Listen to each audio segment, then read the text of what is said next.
பூரி மசாலா எப்படி செய்யணும்னு பார்க்கலாம் வாங்க. அதுக்கு தேவையான பொருள் உருளைக்கிழங்கு, வெங்காயம், தக்காளி, கடல மாவு. ஒரு வானொலியில் எண்ணெய் ஊற்றி கடுகு, கடலைப்பருப்பு, உளுத்தம்பருப்பு, வெங்காயம், கருவேப்பிலை, ஒரு தக்காளி பொடியாக நறுக்கினது இதெல்லாம் போட்டு நல்லா மிக்ஸ் பண்ணுங்கள்.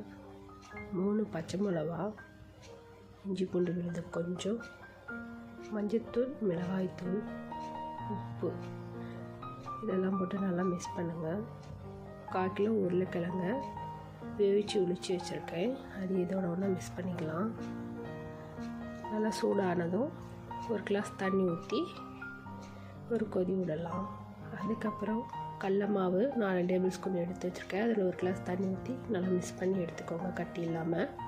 இந்த கொதித்து வந்த உருளைக்கிழங்குல இந்த கடல மாவையும் ஊற்றி தேவையான அளவு தண்ணி ஊற்றி கொதிக்க வச்சிங்கன்னா கொத்தமல்லி தூவி இறக்குனா மசாலா ரெடி. ஓகே, பிடிச்சிருந்தா ரோஸ் கடை சேனலை சப்ஸ்கிரைப்